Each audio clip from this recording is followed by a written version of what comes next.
Hello everyone, मैं हूं Monika. Teach India में आपका हार्दिक स्वागत है।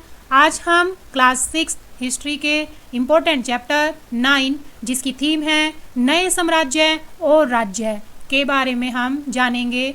मेरा कंटेंट अगर आपको अच्छा लगता है तो वीडियो को लाइक करें, चैनल को सब्सक्राइब करें और अपनी राय कमेंट सेक्शन में ज़रूर दें। आइए देखते हैं। हमारे चैप्टर का नाम है नए साम्राज्य और राज्य। अभी तक हमने जिस साम्राज्य के बारे में पढ़ा था वो था मौर्य साम्राज्य। अब इस चैप्टर से हम एक नए साम्राज्य के बारे में जानेंगे जो है गुप्त साम्राज्य। देखिए, गुप्त साम्राज्य उत्तर में हिमालय, दक्षिण में कृष्णा नदी, गोदावरी नदी, पूर्व में ब्रह्मपुत्र नदी तक और पश्चिम में अफगानिस्तान तक फैला हुआ था। तो आइए चैप्टर शुरू करते हैं। अरविंद राजा बना। अरविंद अपने स्कूल में खेले जाने वाले नाटक में राजा की भूमिका के लिए चुना गया। उसे राजा की भूमिका निभानी थी। उसने सोचा कि राजा शाही वेशभूषा में मूंछों पर ताव देते हुए हाथ में तलवार को पकड़कर बड़ी शान से चलता है, ऐसे मैं भी चलूँगा। पर उसे हैरानी तब हुई जब उसे बताया गया उसे वीणा भी बजानी है, कविता पाठ भी करना है। वह सोचने लगा, एक संगीतज्ञ राजा कौन हो सकता है वह जो वीणा भी बजाता हो, कविता पाठ भी करता हो। तो आइए इसके साथ साथ हम भी जानते हैं। अरविंद जिस राजा की भूमिका निभा रहा था वो था गुप्त वंश के प्रसिद्ध राजा समुद्रगुप्त। क्या बताती हैं प्रशस्तियाँ? प्रशस्तियाँ एक संस्कृत शब्द है जिसका अर्थ है प्रशंसा। क्या बताती हैं प्रशंसा? आइए जानते हैं किन के बारे में बताती हैं।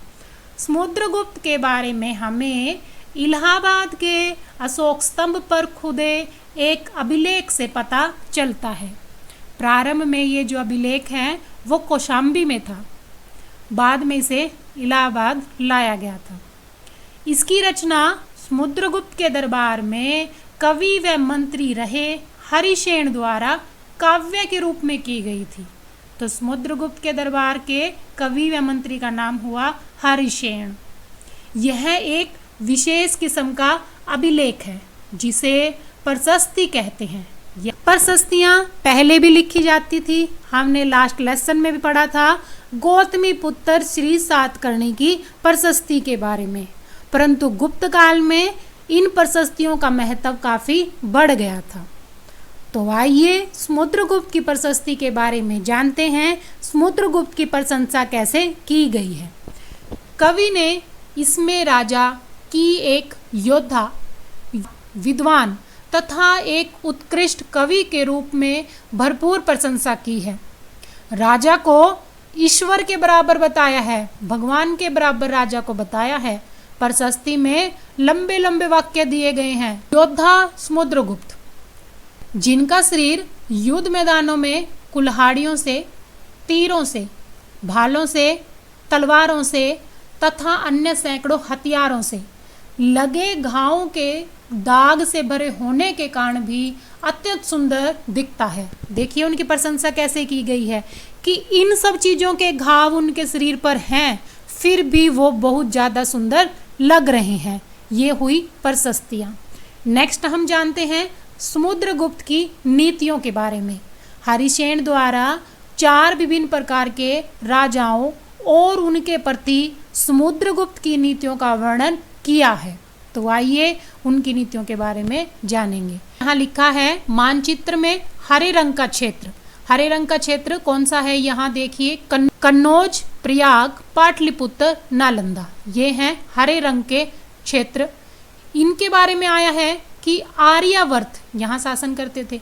तो आर्यावर्त के उन 9 शासकों का जिन्हें समुद्रगुप्त ने हराकर आर्यावर्त के शासकों के राज्य को अपने साम्राज्य में मिला लिया था। समुद्रगुप्त ने इन शासकों को हराया और उनके राज्यों को अपने साम्राज्य में मिला लिया। फिर आते हैं दक्षिणापथ के 12 शासक। जो लाल बिंदु से दर्शाए गए हैं। यहाँ देखिए अमरावती लिखा हुआ है, यहाँ लाल बिंदु। दक्षिण पथ के 12 शासकों ने समुद्रगुप्त से हारने के बाद समर्पण किया और समुद्रगुप्त ने फिर से उन्हें शासन करने की अनुमति दे दी थी। आर्यवर्त और दक्षिणापथ में अंतर कि वहाँ के राज्य को अपने साम्राज्य में मिला लिया, पर दक्षिणापथ के 12 शासकों को फिर से शासन करने की अनुमति दी।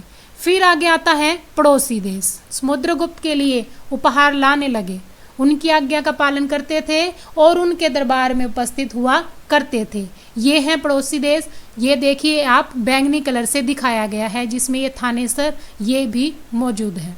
और इसमें असम, बंगाल, नेपाल, उत्तर पश्चिम के कई गण या संघ आते हैं। फिर आते हैं बाह्य इलाके के शासक। बाह्य इलाके के शासक कौन से? ये जो नीले रंग के हैं, लास्ट में इधर देखिए, यहाँ कुषाण दिख रहा है, यहाँ शक दिख रहा है और नीचे श्रीलंका। ये जो बाहर के इलाके के शासक थे, इन्होंने समुद्रगुप्त की अधीनता स्वीकार की और अपनी पुत्रियों का विवाह उसके साथ, समुद्रगुप्त के साथ किया। ये हैं समुद्रगुप्त की नीतियाँ, कैसे उन्होंने अपने साम्राज्य का विस्तार किया। अब हम यहाँ जानेंगे इन सिक्कों के बारे में, जो आप यहाँ देख रहे हैं। वीणा बजाने वाला राजा समुद्रगुप्त के कुछ अन्य गुणों को सिक्कों पर दिखाया गया है। जैसे इस सिक्के में उन्हें वीणा बजाते हुए दिखाया गया है। प्रयाग, उज्जैन तथा पाटलिपुत्र गुप्त शासन के महत्वपूर्ण केंद्र थे। ये काफ़ी इम्पोर्टेंट है। नेक्स्ट आते हैं वंशावलियाँ। देखिए वंशावलियाँ क्या होती हैं, जो हमें अपने पूर्वजों के बारे में बताती हैं। परदादा, दादा, पिता, माता, उन सब के बारे में जो बताती हैं वो होती हैं वंशावलियाँ। देखिए यहाँ हम समुद्रगुप्त की वंशावली के बारे में जानेंगे। देखिए समुद्रगुप्त के जो परदादा थे श्रीगुप्त, उन्होंने गुप्त वंश की स्थापना की थी, पर वास्तविक जो संस्थापक हैं वो चंद्रगुप्त वन कहे जाते हैं। चंद्रगुप्त वन वो नहीं है जो हमने मौर्य साम्राज्य में पढ़ा था, ये उनसे अलग हैं। ये गुप्त वंश के शासक हैं। इनकी माँ कुमार देवी जो कि लक्षवी गण की थी, और पिता चंद्रगुप्त वन जो कि गुप्त वंश के पहले शासक थे। इन्होंने महाराजा अधिराज जैसी उपाधियां धारण की थी। चंद्रगुप्त वन ने महाराजा अधिराज की उपाधि ग्रहण की।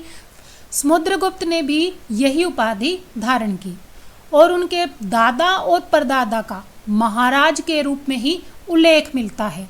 जैसे एंट्री करते हैं तब बोलते हैं महाराज आ रहे हैं, तो इनके दादा और परदादा के साथ महाराज, इनके पिता और इनके साथ महाराजा अधिराज जैसी उपाधियां इन्होंने धारण की, उनके साथ इनका उल्लेख मिलता है। ये काफ़ी इम्पोर्टेंट है। फिर नेक्स्ट आता है कि जो समुद्रगुप्त हैं उसे भारत का नेपोलियन कहा जाता है। समुद्रगुप्त के बारे में हमें उनके बाद के शासकों जैसे उनके बेटे चंद्रगुप्त द्वितीय की वंशावली से भी जानकारियाँ मिलती हैं। उनके बारे में अभिलेखों तथा सिक्कों से पता चलता है। उन्होंने पश्चिम भारत में सैन्य अभियान में अंतिम शक शासक को हराया था, चंद्रगुप्त द्वितीय ने। देखिए बीच में है समुद्रगुप्त, बेटा है चंद्रगुप्त द्वितीय, पिता है चंद्रगुप्त वन। ऐसा माना जाता है कि चंद्रगुप्त द्वितीय के दरबार में काफ़ी विद्वान लोग रहते थे, जिनके बारे में हम नेक्स्ट लेसन में पढ़ेंगे, जिनमें नाम आया है आर्यभट्ट का, कालिदास का और वैद धन्वंतरी, जो कि धातुओं से ही रोगों का कैसे इलाज होता है उनके बारे में बताते हैं। आइए अब इस ब्लू बॉक्स को पढ़ते हैं जिसमें विक्रम संवत लिखा हुआ है। 58 ईसा पूर्व में प्रारंभ होने वाले विक्रम संवत को परंपरागत रूप से गुप्त राजा चंद्रगुप्त द्वितीय के नाम से जोड़ा जाता है। ऐसा कहा जाता है उन्होंने शकों पर विजय के प्रतीक के रूप में इस संवत की स्थापना की थी तथा विक्रमादित्य की उपाधि धारण की थी। देखिए उनके दादा और परदादा के लिए महाराज शब्द का उल्लेख, उनके पिता के लिए और समुद्रगुप्त के लिए महाराजा अधिराज शब्द का उल्लेख, ये उपाधि उन्हें मिली थी। और उनके जो बेटे हैं चंद्रगुप्त द्वितीय, उन्हें विक्रमादित्य की उपाधि उन्होंने धारण की थी। ये हैं उनकी उपाधियां जो काफ़ी इंपॉर्टेंट है कि इन्होंने गुप्त काल को भारतीय इतिहास का स्वर्ण युग कहा जाता है, गोल्डन एज इसे माना जाता है। धीरे धीरे क्या हुआ, गुप्त वंश का शासन धीरे धीरे समाप्त होने लगा, गुप्त वंश का पतन होने लगा था। अब जब गुप्त वंश का पतन होने लगा तो धीरे धीरे नए शासक उभर कर सामने आने लगे, जिसमें हर्षवर्धन जो कि उत्तर भारत पर शासन कर रहे थे, वर्धन वंश के ये राजा हुए हैं। और दक्षिण वंश पर जब हम चेर चोल पांड्य पढ़ रहे थे, अब वहाँ पर पल्लव तथा चालुक्य राजा शासन करने लगे थे। देखिए यहाँ हमने गुप्त वंश के बारे में जाना। मिलते हैं नेक्स्ट वीडियो में, तब तक के लिए thank you, thanks for watching.